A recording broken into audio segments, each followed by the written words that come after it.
I am now on a Mac, and we're going to look at how to configure path environment variables on a Mac. So the first thing we're going to do is I'm going to show you what a spotlight search is in case you're using a Mac and you don't know what that is. That's kind of like the same thing in Windows where you do a little search down at the start button in Windows.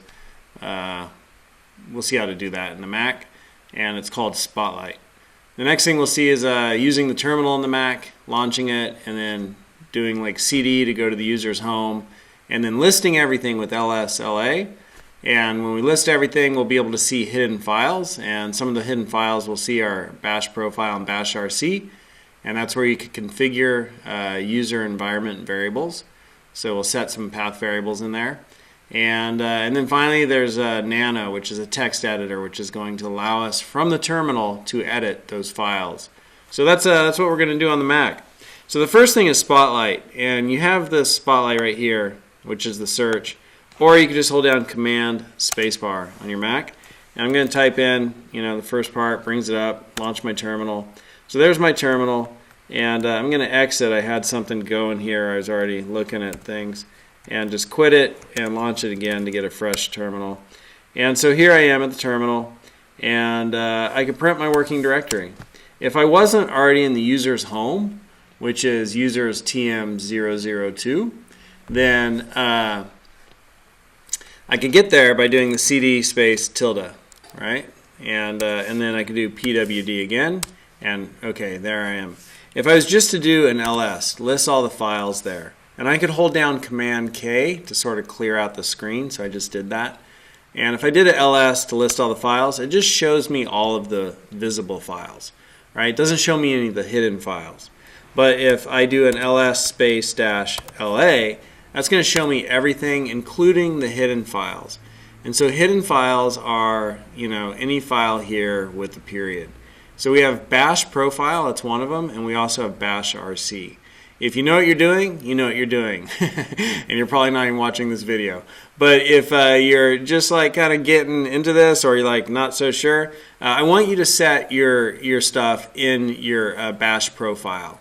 I'm setting mine in my bash RC just because I took a course in using the terminal in Unix and all of that, and the teacher kind of was like, oh, you should configure it this way for reasons, and it's really kind of like it doesn't matter, and bash profile is going to be fine.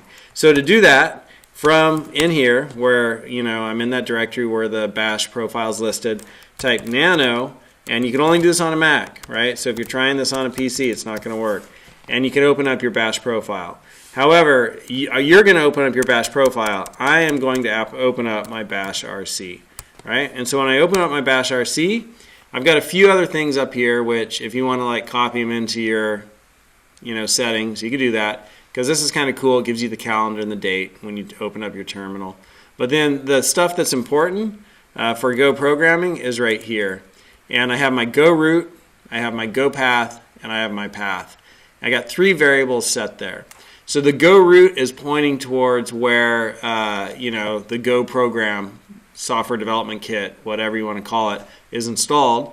And I could see that by going to Finder here, Windows Finder.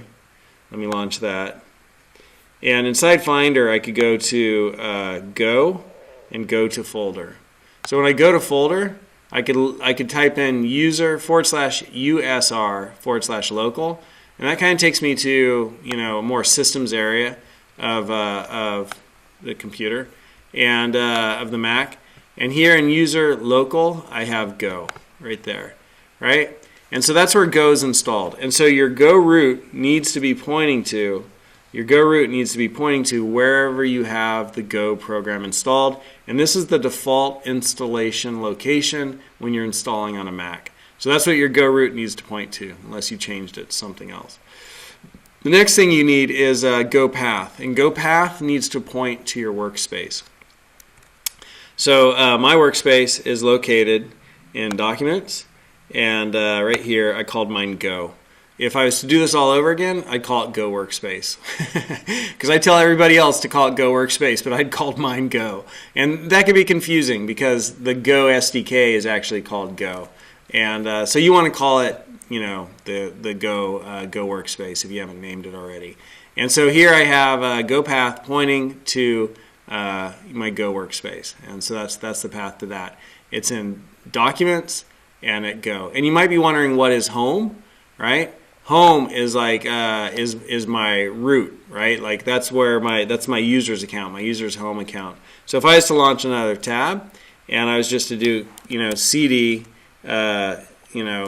CD into something else, so I could CD into Documents, and then in Documents I could go into Go, right? And from there I could go into Source, all kinds of stuff. So now I'm in like some crazy location, and I could do CD $home, right?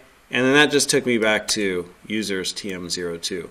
So if I want to be at users TM02, and then, sorry, I need to go to that one right there, and then Documents Go, I could just do $home, right? So that takes me to the user's current home. So alternatively, I could just put users TM02 there instead of $home, but that's what $home does. All right, so I got my Go path set to my workspace, and then I appended to right here my path variable, my environment variable. So you've got some programs require a specific name for an environment variable. So Go root, Go path, those are specific variable names for a path, which the Go programming language requires. And then sometimes you'll set paths which are just general, right? Like you just want your computer to check this path when you want it to run something. And so right here, I'm adding to path, like I have an environment variable path. I'm adding to that home Documents Go bin. So anything that got put into my bin executable, right, I'm going to be able to access just by typing in the name of that program. And then I'm appending to that with a colon here. So every entry is separated by a colon. And you can see this. Let me just do this. env. And here I can see my path, right? And I have users TM02, Google Cloud, bin. And then that's one entry. And then here's another entry, right? And then here's another entry. And they're all separated by a colon.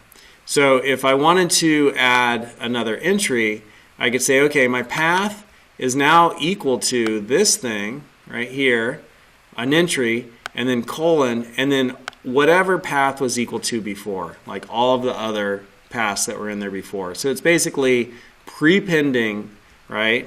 Prepending this to whatever my current path variables are. So that's just kind of the setup of how you do it in Terminal.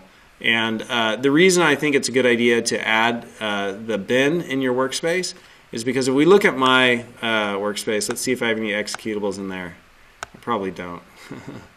And main, I have no idea what main does, right? But that's an executable. So if I'm at the terminal, I could just, God help us, type in main and hit enter. And hello, bye, bye, bye, bye, bye, bye. That's what that program does. And the way it found this program main, because I am nowhere near the bin folder, right? I'm in my home directory. The way it found this main was when I asked it to run it, it looked down all of my path variables and said, oh, here's a main, I'll run this one. Because that's what you asked for, right? Not a very specific name, but it totally worked. So that's why it's a good idea to set right here into your path variable an environment variable to bin. All right, so just a little bit of review. Right here, right? We saw what Spotlight Search is. We also saw how to launch the terminal from Spotlight Search. We did CD tilde to get into user's home, and then we did LSLA to get into our hidden files. And we learned that we could change settings in our bash profile or bash RC, these hidden files, by using nano, which is what I've done right here. And then when you're done with nano, you're going to do that little caret, means control, so control X would exit, right? And if I change something, so if I go back in there, if I change something and say, hey, do you want to save this, right? You change something. And I could change this and just add like a little comma in front, or comment out right in front of this. Again, I could have two comment outs, right?